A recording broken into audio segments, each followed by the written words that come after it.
Bonjour, je m'appelle Charlotte Vogel. Je suis professeure de français. J'ai enseigné le français dans des collèges et des lycées en France et j'enseigne maintenant le français à Stockholm. Je vais vous parler de l'école en France. L'école en France est obligatoire de 6 ans à 16 ans. Elle est gratuite jusqu'à l'université. Mais la cantine est payante et on doit acheter ses livres à partir du lycée. L'école en France est aussi laïque. Cela signifie qu'elle reste neutre vis-à-vis des religions. Il est interdit de porter des signes qui montrent à quelle religion on appartient.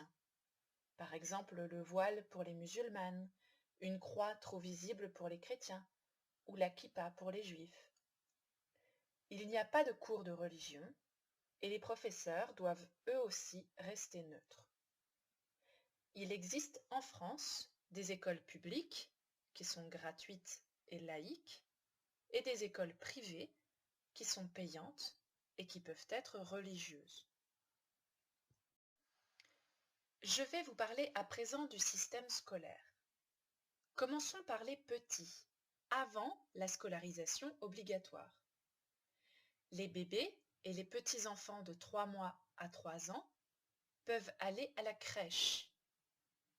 Les enfants de 3 ans à 5 ans peuvent aller à l'école maternelle. Ces écoles ne sont pas obligatoires. L'inscription est conseillée, mais facultative. Ensuite, de 6 ans à 11 ans, tous les enfants doivent être inscrits à l'école élémentaire. Puis, de 11-12 ans à 15 ans, les adolescents vont au collège. Après le collège, on oriente les élèves, c'est-à-dire qu'ils prennent des chemins différents. Certains peuvent aller au lycée, d'autres iront faire un apprentissage professionnel. À la fin du lycée, les élèves passent le baccalauréat, le bac, un examen très important, dont les résultats sont affichés publiquement. Passons à la politesse et au comportement en classe. Quand on entre en classe, on dit bonjour au professeur. On ne dit pas ouais, on dit oui.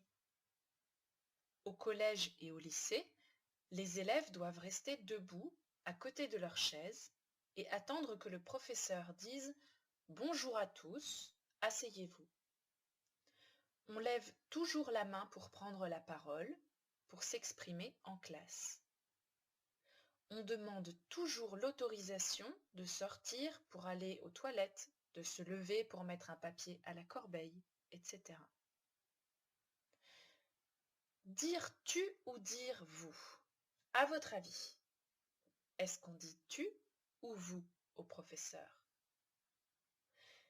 À l'école primaire, jusqu'à 11 ans, on peut dire tu au professeur. On peut l'appeler par son prénom ou lui dire maître ou maîtresse pour l'appeler. Mais ensuite, au collège, au lycée, à l'université, on doit dire vous au professeur. On doit l'appeler monsieur ou madame et le prénom du professeur est souvent secret. Il est très important d'arriver à l'heure à l'école. Si on arrive en retard, on doit justifier son retard, c'est-à-dire que les parents doivent donner une raison, une excuse pour le retard en écrivant un mot dans le carnet de liaison. C'est le cahier où les parents et les professeurs peuvent s'écrire. Si on arrive plus d'un quart d'heure en retard, on doit aller attendre dans la salle d'études. Puis, on peut rejoindre le cours suivant. Et en cas de retard trop fréquent, si on arrive trop souvent en retard à l'école, on est puni. Mais comment est-on puni à l'école? Quelles sont les punitions possibles? Certaines punitions sont interdites, d'autres sont possibles, permises. Par exemple, on n'a pas le droit de donner une fessée, une claque à un élève ou de lui taper sur les doigts. Les punitions corporelles sont donc interdites. On n'a pas le droit non plus de l'humilier, de lui faire honte en l'obligeant à porter un bonnet d'âne comme sur les photos. Par contre, on peut mettre à l'écart un élève qui fait trop de bruit, qui embête ses camarades. On peut le mettre au coin, l'empêcher de participer à une activité le temps qu'il se calme. On ne doit pas donner un 0, une mauvaise note à un élève à cause de son comportement.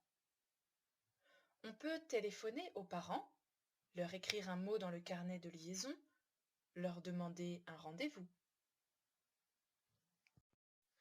On ne doit plus donner aux élèves des lignes à copier, c'est-à-dire, par exemple, demander de copier 100 fois « Je ne dois pas bavarder en classe ».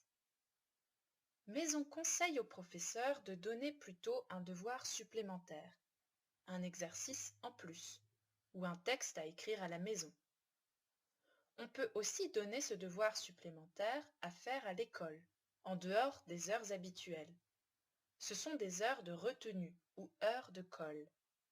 L'élève doit rester après ses cours ou revenir le mercredi matin, même s'il n'a pas de cours. Si un élève a écrit sur un mur, s'il a collé son chewing-gum sous la table, s'il a cassé quelque chose à l'école, on peut lui demander de réparer sa bêtise. Ce sont des mesures de responsabilisation, où on essaie de rendre l'élève plus responsable en lui demandant de faire le ménage, par exemple, avec le personnel ou de ranger la classe. Enfin, en cas de violence ou de gros problèmes de comportement, les professeurs et la direction de l'école se réunissent et ils peuvent décider d'une exclusion de l'élève, temporaire ou définitive.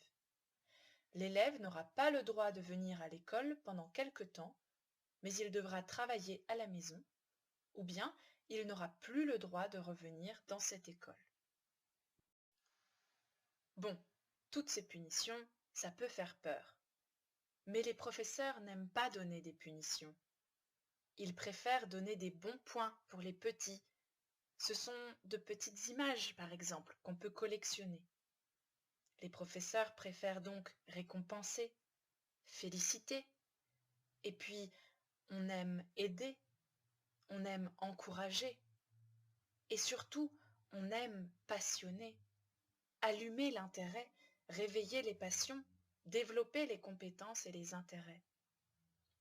On cherche à faire de l'école un lieu d'enseignement et de partage, un lieu d'égalité et de respect, un lieu où chacun puisse grandir et apprendre avec les autres.